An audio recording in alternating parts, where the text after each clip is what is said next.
যদি আমাৰ জীৱনটোৰ ফটোখন চাওঁ, আমি জন্মদিনাৰ পৰা মাতৃয়ে কোলা কোৱাৰ পৰা বৰ্তমান মুহূৰ্তলৈকে আমাৰ জীৱনটোত কিমান মানে কষ্ট, কায়া ক্লেশ, গতিকে এনেকুৱা জীৱন কিমান পাৰ হোৱা গৈছে, শতকোটি জনম পাৰ হোৱাৰ পিছত যিটো তাৰমানে তাত পাপ ক্ষয় হ'ল, আৰু সেই পাপৰ লগত পাপক্ষয়ৰ লগত এটা কি হয়, পুণ্য এটা সঞ্চিত হয়।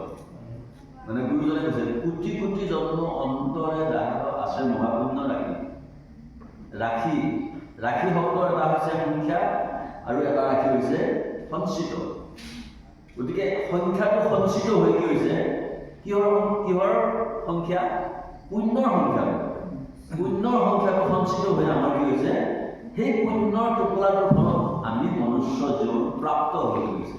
কোটি কোটি জন্ম অন্তৰে জাগত আছে মহাপুণ্য ৰাখি সিহে কদাচিত। সেইজনেহে কেতিয়াবা মনুষ্য হয়। ক'ত? ভাৰতবৰ্ষত মনুষ্য জন্ম হোৱাটো দেৱতাসকলৰ দুৰ্লভ মানে কাৰ্য হৈছে।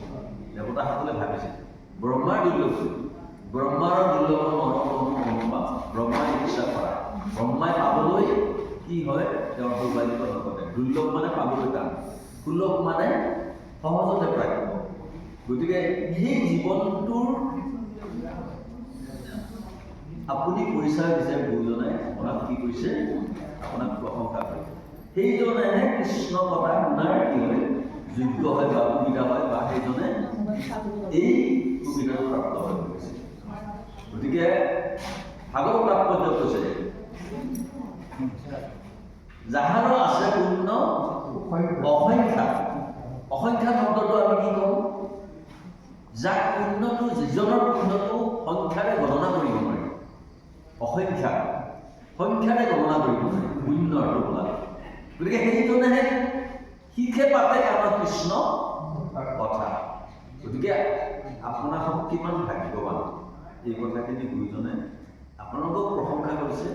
আৰু কৃষ্ণ কথাৰ যিটো মহিমা, কৃষ্ণ কথাৰ যিটো দুৰ্লভতা, আৰু সেই দুৰ্লভৰ সৌভাগ্যশীল হোৱাৰ যিটো সৌভাগ্য আমি প্ৰাপ্ত হোৱা বুলি, শিখে কৃষ্ণ কথা শুনিতে পাৰে বুলি আমাক কি কৰিছে, গুৰুজনে আমাক সেই কথাখিনি তেওঁ কৰিছে।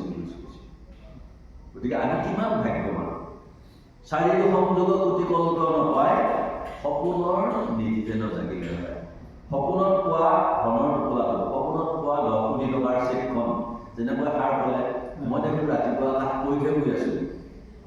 এই নিধি বুলি কৈছে, নিধি মানে সম্পদ। গতিকে এই সম্পদটো আমাক কিহৰ সম্পদ বুলি কৈছে, মনুষ্য সম্পদটো আটাইতকৈ হৰিভক্তিৰ সুবিধাৰ এটা ডাঙৰ কি হৈছে, ক্ষণ বুলি কৈছে।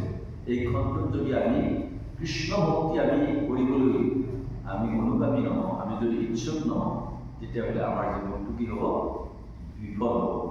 বিফল বুলি কৈছে মহাপুৰুষ মানৱদেৱে কৈছে, মানৱী জন্ম পাই হৰি নবজিলা, অৱশ্যে হৰিবা নাপায় তোৰ দিন শিলা। গতিকে আমি অৱশ্যে মানে খাপাই আমি কি হ'ম, আকৌ গছ হ'ম, লতা হ'ম, কৃমি কীট হস্তি ঘোঁৰা মৃগ বৃক্ষ পক্ষী গৰু উট মহিষ পশুক যত দেখি সবাৰে গৃহতে বাৰে বাৰে ভৰিলো জাত। এইদৰে আমাৰ কি হ'ব, জীৱন পৰিক্ৰমা গুচি যাব। আমাৰ কৰ্মবন্ধনৰ কাৰ্য হৈছে আকৌ আৰম্ভ কৃষ্ণ। এতিয়া আমাৰ সাৱধানে শুনি কৰিছে সাৱধানে শুনি কৰিছে। কেনেকৈ শুনি কৰিছে কৈছে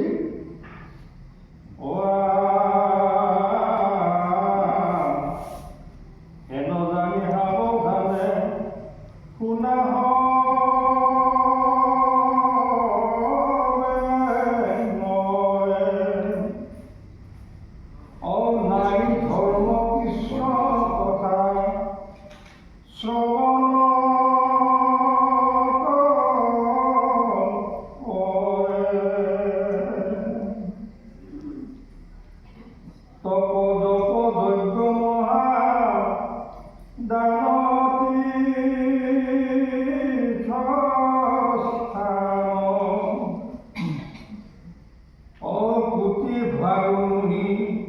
কৃষ্ণ কথা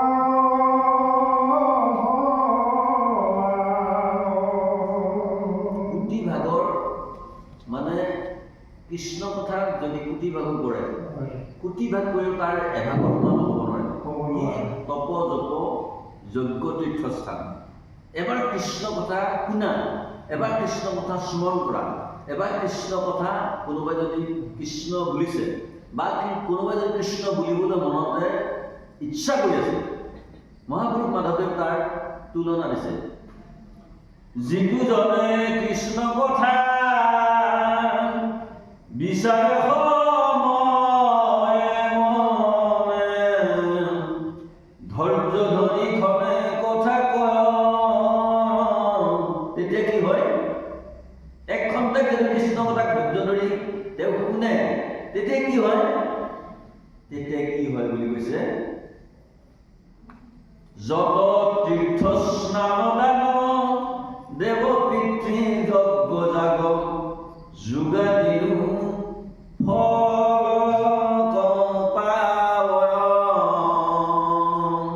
ৰাম যোগাদিও ফল পাৱয় এক খন্তেক যদি কোনোবাই কৃষ্ণ কথাক তেওঁ স্মৰণ কৰিছে তেওঁ মনন কৰিছে তেওঁ ধৈৰ্য ধৰি শুনিছে তেতিয়াহ'লে যিমান তীৰ্থ যিমান যজ্ঞ যিমান পিতৃযজ্ঞ যিমান পুণ্য কাৰ্য আছে সমস্ত পুণ্য আপোনাৰ এক খন্তেক কৃষ্ণ কথা স্মৰণত তাৰ ফল প্ৰাপ্ত হয় বুলি মহাপুৰুষ মাধৱদেৱে কৈছে আৰু এই কথাখিনি দশম স্কন্ধ মহাপুৰুষ গুৰুজনে আমাক এয়া পদৰ জৰিয়তে আমাক জনা দেখে কৃষ্ণ কথা শ্ৰৱণ সেইকাৰণে কৈছে নাই ধৰ্ম কৃষ্ণ কথা শ্ৰৱণ কোনো ধৰ্ম নাই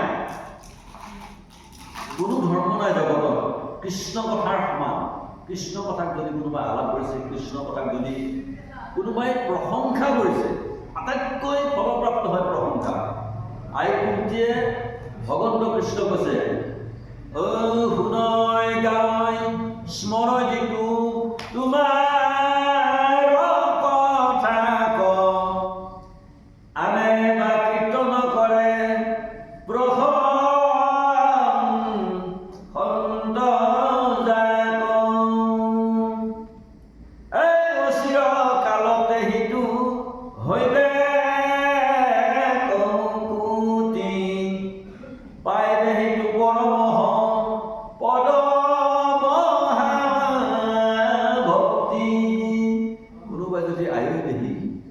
গোপালে ধ্ৰুৱই নিৰঞ্জনে ভাগৱত পাঠ কৰিছে ভাগৱত পাঠৰ আয়োজন কৰিছে আমিও যদি যাব পাৰিলোহেঁতেন তেওঁ যদি ৰাস্তাৰ পৰাই নমস্কাৰ কৰিছে প্ৰশংসা কৰিছে তেতিয়া সেইজনে সেই ফলৰ মানে গৰাকী হ'ব বুলি কৈছে শুনয় গাৱৈ স্মৰণ যিটো তোমাৰ কথা তোমাৰ মানে কৃষ্ণ আই কুন্তীয়ে কৃষ্ণ কৈছে তোমাৰ ইমান মহিমা তোমাৰ ইমান কৰুণা তোমাৰ ইমান দয়া তোমাৰ গুণ যদি কোনোবাই শুনে কোনোবাই যদি গায় আৰু আটাইতকৈ কোনোবাই যদি প্ৰশংসা কৰে তেতিয়াহ'লে কি হ'ব তেওঁ কম সময়ৰ ভিতৰত তেওঁ মুক্তিৰ ৰাস্তাৰ এজন পথিক হ'ব মুক্তি পথৰ এজন পথিক হ'ব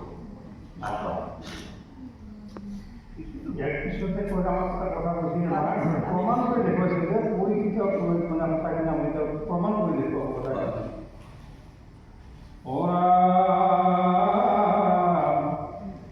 পৰীক্ষিত নিতে পাশে কুসন্ত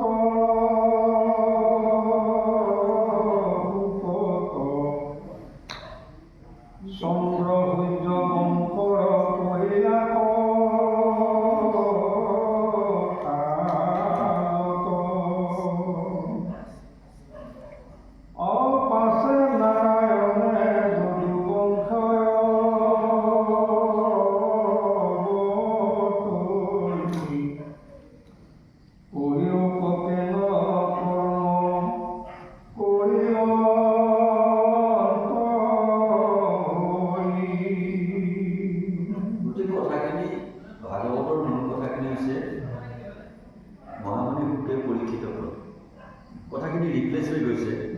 আৰু এই কথাখিনি যেতিয়া মহামুনি শুকে কৈ গ'ল তেতিয়া ৬০,০০০ ঋষিয়ে আপত্তি কৰিছিলে, বোলে গুৰুদেৱ মহাৰাজ পৰীক্ষিত তেওঁ আপোনাৰ মুখেৰে ভাগৱত শুনি তেওঁ মুক্তিপ্ৰাপ্ত হ'ল, গতিকে আমি আপোনাৰ অমৃত মই ভাগৱত আমি শ্ৰৱণ কৰিলোঁ, কিন্তু আমাৰ স্পৃহা কি হ'ল?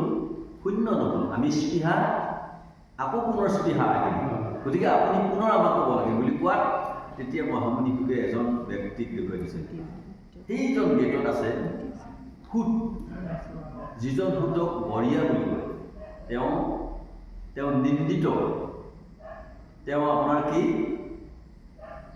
ক্ষত্ৰিয়ত হন্তে ব্ৰাহ্মণিত হৈলা জাত অপবিত্ৰ সুত জাতি জগত প্ৰখ্যাত। সেইজনৰ আকৌ ভাগৱত বুলি মহামুনি শুকে মানে ৬০,০০০ ঋষি দেখুৱাই দিলে। তেতিয়া ৬০,০০০ ঋষিয়ে তেতিয়া যাত্ৰা বিমানত ৩২,০০০ ঋষিয়ে আমি বৰীয়াসুতৰ পৰা ভাগৱত নহ'লো বুলি তেওঁলোক উঠি গুচি গ'ল। গতিকে এই কথাখিনি হে আমি পাই আছোঁ। মহামুনি শুকে পৰীক্ষিতক কোৱা কথাখিনি আমি কোৱা নাই। সেই কাহিনীখিনি সূত্ৰে সৌনক প্ৰমুখ্যে ২৮,০০০ ঋষিৰ আগত প্ৰকাশিত কৈ আছে। আৰু এই কথাখিনিৰ জৰিয়তে আমাক কি ক'ব? এতিয়া সৌনক প্ৰমুখ্যে ২৮,০০০ ঋষিয়ে ইয়াৰ পিছৰ যিটো মানে চেঞ্জা আহিব এই কথাখিনি আমাক ক'ব।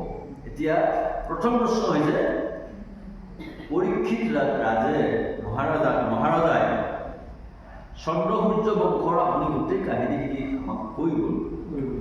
গতিকে এতিয়া আপুনি প্ৰভু ভগৱন্ত যদুবংশত অৱতৰি তেওঁ কি কাম কৰিলে, কি কাৰ্য কৰিলে, জগতৰ সেই কাৰ্য কি কৰিব, কি উপকাৰ হ'ব, আপুনি গোটেই কথাখিনি মোক কওকচোন গুৰুদেৱ বুলি পৰীক্ষিতে মহামুনি শুকক আপত্তি জনাইছে।